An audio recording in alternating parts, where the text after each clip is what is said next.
Hello everyone, welcome to channel this is Bilal Vets में आप सभी का स्वागत है। उम्मीद करते हैं आप सब अच्छे होंगे। आज के वीडियो में हम बात करेंगे नीट के बारे में। ऐसा मानो कि अगर कोई 9th का है या 10th का स्टूडेंट है और उसको नीट के बारे में कुछ भी नहीं मालूम, बस उसको इतना पता है कि मुझे मतलब पूछते नहीं है स्कूल में कि बड़ा हो कि क्या बनना है, तो डॉक्टर बनना है, आईएएस बनना है, लॉयर बनना है, ऐसे बोलते हैं ना बच्चे। तो अगर आप डॉक्टर बनना चाहते हो, ठीक है, तो उसके लिए नीट का एग्जाम देना होता है। तो नीट का एग्जाम एक 10th के बाद मतलब 10th का बच्चा है तो 10वीं के बाद से लेकर के नीट की तैयारी और कॉलेज में एडमिशन, जो एमबीबीएस कॉलेज होती है वहां एडमिशन होने तक का सफर, टोटल कंप्लीट जो ये जर्नी है, ये जर्नी मतलब मिनिमम 2 साल लग जाता है 11th 12th की तैयारी, और मैक्सिमम जो है 7 7 8 8 साल लग जाता है। इवन लोग 10 10 साल तक तैयारी करते हैं तब जाकर के मेडिकल कॉलेज में पहुंचते हैं।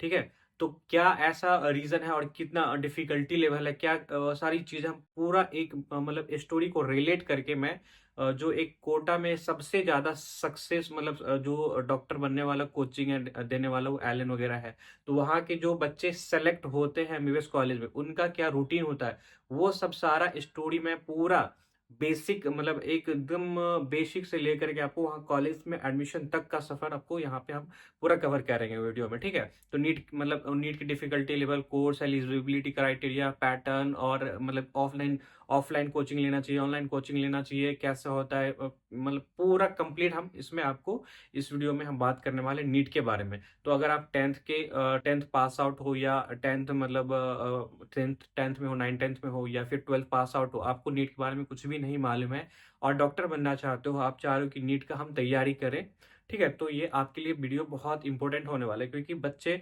जब 10th पास करते हैं तो उनको बिल्कुल समझ में नहीं आता कि मतलब पटना में एडमिशन लूँ या लखनऊ जाऊँ या कानपुर जाऊँ या क्या करूँ, मतलब या कोटा चला जाऊँ या दिल्ली जाऊँ, ऑनलाइन ही पढ़ाई करें घर पे रह करके या स्कूल की 11th 12th स्कूल से करें। इस तरीके से बहुत सारे क्वेश्चन होते हैं बच्चों के, मतलब बिल्कुल इसमें कुछ समझ में नहीं आता कि क्या करना है सर, क्योंकि सबके घर में पहले से कोई डॉक्टर नहीं है जो सारी चीज बताएगा कि हाँ 10th कर लियो हो तो अब तुमको कोचिंग करना चाहिए, पटना से करना चाहिए या दिल्ली से करना चाहिए या हैदराबाद से करना चाहिए, या फिर आप मतलब स्कूलिंग करो उसके बाद 12th के बाद तैयारी करोगे। ठीक है, ऑनलाइन करने में क्या वो है फैसिलिटी है, क्या नुकसान है ऑनलाइन का, ऑफलाइन का क्या फायदा नुकसान है।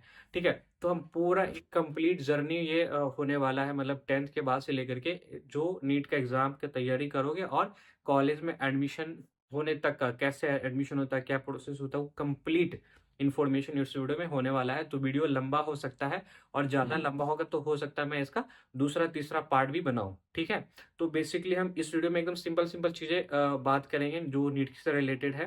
तो नीट हर साल, अगर नीट एग्जाम की बात करें तो हर साल होता है। नीट एग्जाम की बात करें तो ये हर साल मई में होता है।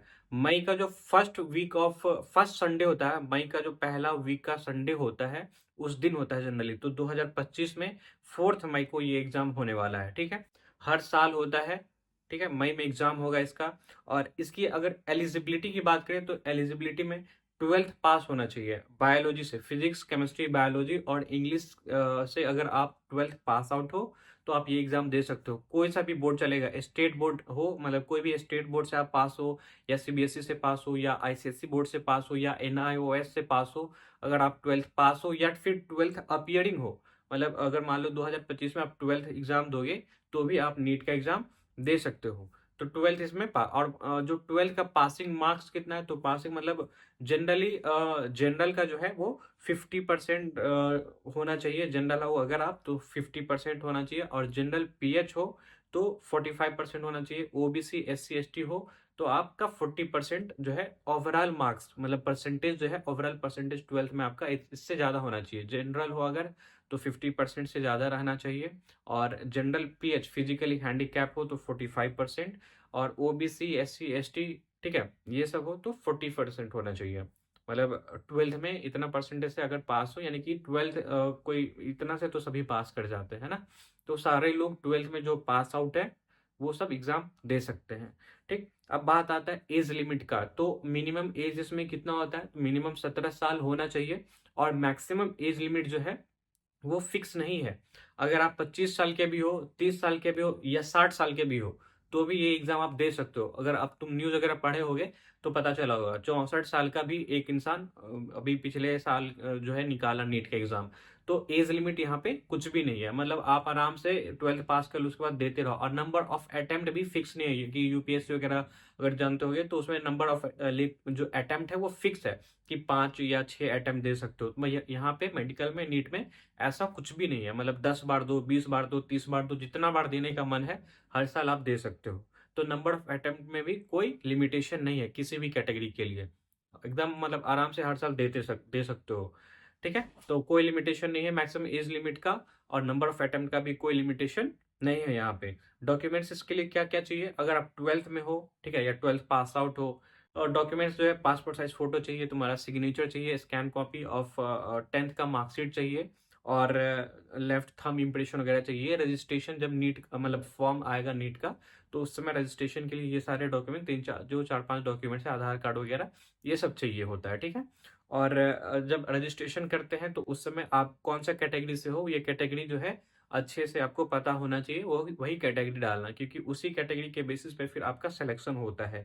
अगर एप्लीकेशन फीस की बात करें तो इसमें फीस जो है, एप्लीकेशन फीस चार्ज होता है 1600 रुपये जनरल को लगता है, और जनरल ईडब्ल्यूएस और ओबीसी को 1500 रुपये लगता है। बाकी SC ST और पीडब्ल्यूडी यानी कि फिजिकल जो हैंडीकैप होता है और ट्रांसजेंडर, इन लोगों को 900 रुपये लगता है। तो ये एप्लीकेशन फीस है नीट का। ठीक है, जब आप मतलब अगर आप 12th में हो और फॉर्म भरना चाह रहे हो तो आपको 900 रुपये लगेगा। अगर SC ST PWD है तो, OBC हो तो 1500 रुपये, ठीक है, और जनरल हो तो 1600 रुपये लगेगा। ठीक, अगर सिलेबस की बात करें तो 11th 12th में आप जो फिजिक्स केमिस्ट्री बायोलॉजी पढ़े हो वो 11th 12th दोनों मिला करके आता है। अब दोनों में से किस में ज़्यादा पोर्शन आएगा तो ऐसा कुछ भी नहीं है।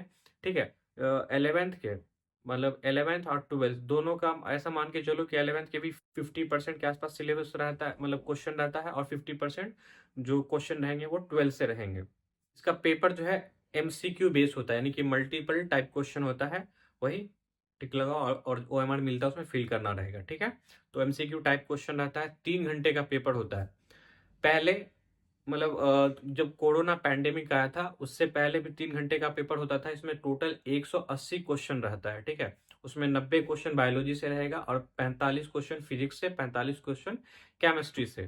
ठीक है, तो बायोलॉजी का ज्यादा वेटेज है, यानी कि 50% जो क्वेश्चन है वो बायोलॉजी से रहेगा, और 50% क्वेश्चन फिजिक्स केमिस्ट्री दोनों मिला करके। ठीक है, तो और ये सारे क्वेश्चन जो है टोट एक क्वेश्चन अगर सही जवाब देते हो तो 4 नंबर मिलता है, और अगर आपका गलत होता है तो 1 नंबर कट जाता है। ठीक है, तो टोटल जो है 720 नंबर का ये एग्जाम होता है, और 3 घंटे का पेपर होता है। तो ये अभी भी जो कोरोना के टाइम पे है ना, 3 घंटा 20 मिनट का कर दिया था, और 200 क्वेश्चन था। ठीक है, उसमें 20 क्वेश्चन एक्स्ट्रा मिलता था जो कि ऑप्शनल रहता था, बट करना उसमें 180 ही रहता था क्वेश्चन। तो और हाँ, टाइमिंग जो है, टाइमिंग भी फिक्स रहता है इसका, कि ऐसा नहीं है कि इस साल 11 से 2 हो गया, मतलब टाइमिंग भी फिक्स है, दोपहर में 2 बजे से लेके 5 बजे तक होता है ये एग्जाम। ठीक है, 3 घंटे होता है। हाँ, तो एग्जाम मोड जो है ऑफलाइन होता है, यानी कि पेन पेपर मोड होगा। ठीक है, बहुत सारा मतलब अफवाह फैलता है, हल्ला होता है कि और कंप्यूटर बेस्ड एग्जाम होगा, ऑनलाइन एग्जाम होगा। तो देखो मतलब ये तो हो सकता है, इसमें कोई ऐसा नहीं है, बट कहीं ना कहीं है ना, थोड़ा सा जो इंडिया का कंडीशन है उसको देखते हुए, हम लोग का एक्सपीरियंस के बेसिस पे बोल रहा हूँ कि ये एग्जाम है ना, मतलब वर्ल्ड में दूसरा ऐसा एग्जाम है जो एक टाइम पे इतना ज्यादा बच्चा बैठता है एग्जाम देने के लिए। 25 लाख बच्चा पिछले बार इस एग्जाम में अपियर हुआ था, 25 लाख। समझ रहे हो, सिर्फ मतलब गवर्नमेंट सीट की बात करें तो 1 लाख सीट है। ठीक है, इसमें MBBS BDS BMS वगैरह सारा सीट को मिला करके मैं बात कर रहा हूँ, और प्राइवेट सीट 1 लाख होगा, ये सारा चीज मिला के। तो टोटल 2 लाख सीट के लिए 25 लाख बच्चे एग्जाम दिए थे इसमें, और ये एक टाइम पे पूरा ऑल ओवर इंडिया में एक टाइम पे होता है, एक टाइम पे 2 से 5 के बीच में, वही हर जगह होता है। तो इतना बड़ा एग्जाम को एक टाइम पे करवाना computer based online CBT mode में, ये पॉसिबल नहीं है, और इसका जो काउंसलिंग प्रोसेस है वो बहुत लंबा चलता है। ठीक है, तो ये भी कंट्रोवर्सी चलता रहता है कि 6 महीने पे नीट को करवा दिया जाए, 6 महीने पे और ऑनलाइन, तो दोनों ही पॉसिबल नहीं है। ठीक है, इसलिए क्योंकि इसका काउंसलिंग प्रोसेस बहुत लंबा चलता है, एक ही एग्जाम कर दिया, इसमें बहुत सारा कोर्स है। ठीक है, डॉक्टर ही 4-5 तरीके का है, वो हम आगे बात करेंगे क्या क्या बन सकते हो आप। ठीक है। और दूसरा कि इतना जो है कंप्यूटर जो है, ये जैसे अभी क्या होता है, कोई भी गवर्नमेंट केंद्रीय विद्यालय हायर कर लिया एग्जाम के लिए, या फिर बड़ा बड़ा प्राइवेट स्कूल हायर कर लेता है, तो वहाँ पे 1000-2000 बच्चे एक बार में एग्जाम देते हैं। ऐसा बहुत कम सेंटर है जहाँ पे 500 या 1000 कंप्यूटर एक जगह है। ऐसा बहुत कम कंपनी है, या जो भी यूनिवर्सिटी वगैरह है जहाँ पे इतने सारे लैपटॉप या जो सिस्टम है वो, ठीक है। ऑनलाइन एग्जाम के लिए 500 1000 एक जगह कंप्यूटर होना चाहिए, तो ऐसा बहुत कम सेंटर सब है। जो सेंटर सब भी होता है वो सिटी से बहुत आउट साइड होता है, मतलब बहुत दूर होता है, जाने में स्टूडेंट को बहुत दिक्कत होती है। ठीक है। तो जी मेन देखो, जी मेन करवा रहा है ऐसा ऑनलाइन, बट वो कितना 12-13 फेज में करवाता है, सुबह शाम करवाता है। ठीक है। और कितना दिन चलता है, तो और वहाँ हालांकि 12-14 लाख बच्चे वहां भी बैठते हैं, तो उसका दुगुना है, समझ रहे हो। एक महीना तो कंटिन्यू एग्जाम ही चलेगा, तो उससे ज्यादा बेटर है कि एक ही दिन में ये एग्जाम करवा ले और पेन पेपर मोड करवा ले। समझ रहे हो मेरी बात को, समझ रहे हो। तो इसीलिए जो है ये पॉसिबल कम लगता है मुझे। ठीक, कम लगता है। अब इसमें जो है क्वेश्चन देखो, 11th-12th आप पढ़ोगे तो पता कैसे चलेगा आपको कि कौन सा चैप्टर से कितना क्वेश्चन आएगा, कौन सा क्वेश्चन आएगा नहीं आएगा। ठीक है। तो देखो जनरली जितना भी चैप्टर पढ़ते हो, बायोलॉजी का या केमिस्ट्री का या फिजिक्स का, जो भी चैप्टर पढ़ते हो आप, तो हर चैप्टर से एक से लेके मतलब 8 से 10 क्वेश्चन समझो। कुछ कुछ ऐसे चैप्टर होते हैं जिससे एक क्वेश्चन बनता है। ठीक है। कुछ ऐसे चैप्टर हैं जिससे 5-5 क्वेश्चन आते हैं एग्जाम में। कुछ ऐसे चैप्टर हैं जिससे 2 से 3 क्वेश्चन हर हर साल आता है। कुछ ऐसे भी चैप्टर हैं जिससे मतलब 7-8 क्वेश्चन हर साल आता है। तो आप जब आप पढ़ोगे तो वो क्लास में टीचर, वो टीचर का ड्यूटी होता है, टीचर लोग बताते रहते हैं कि ये चैप्टर बहुत इंपॉर्टेंट है, इससे यहाँ यहाँ से क्वेश्चन बनता है, यहाँ से क्वेश्चन बनता है। ठीक है। इस तरीके से आपको सारा चैप्टर का आइडिया लगता जाता है। आपको पता चल जाता है कि इसमें कहाँ से ज्यादा मतलब टाइम क्वेश्चन पूछा गया है, ज़्यादा क्वेश्चन बनता है। तो एक ये इम्पोर्टेंट पॉइंट है, जो कि जब क्लास में पढ़ते हो तो उस समय सारी चीज़ें जो है टीचर डिस्कस करते रहते हैं। क्वेश्चन का लैंग्वेज की बात करें तो जो मतलब 13 लैंग्वेज में ये क्वेश्चन पेपर, नीट का जो क्वेश्चन पेपर है 13 लैंग्वेज में छपता है। इंग्लिश आप चूज करते हो तो इंग्लिश में रहेगा ही, कोई डाउट नहीं है। बट अगर इंग्लिश के अलावा कोई दूसरा लैंग्वेज चूज करते हो, जैसे आप हिंदी चूज करते हो, तो हिंदी के साथ साथ क्वेश्चन पेपर में एक साइड में हिंदी रहेगा, हिंदी में क्वेश्चन रहेगा, दूसरे साइड में जो है इंग्लिश में क्वेश्चन रहेगा। ठीक है। तो बहुत बार बच्चा जो है हिंदी पेपर चूज कर लेता है कि अगर मान लो कुछ सेंटेंस हमको इंग्लिश में नहीं समझ में आया तो हिंदी में पढ़ के समझ लेंगे, और जगह भी मिल जाता है रफ करने के लिए। तो ये अपना अपना चॉइस के ऊपर है, ऐसा कुछ खास फर्क नहीं पड़ता। आप कोई भी पेपर चूज करो, जिस लैंग्वेज में आप कंफर्टेबल हो वो लैंग्वेज आप चूज कर सकते हो। आप बंगाली हो तो बंगाल में चूज कर सकते हो, मराठी हो तो मराठी चूज कर सकते हो। टोटल 13 लैंग्वेज में होता है। उर्दू में भी ये एग्जाम होता है, तो अगर उर्दू आपको चाहिए तो उर्दू पेपर आप चूज कर सकते हो। हर लैंग्वेज के साथ इंग्लिश कंपलसरी, इंग्लिश जो है आएगा ही इंग्लिश में क्वेश्चन, और जो लैंग्वेज आप चूज करोगे वो रहेगा। ठीक है। और अगर इंग्लिश चूज करते हो तो सिर्फ और सिर्फ इंग्लिश रहेगा, है ना।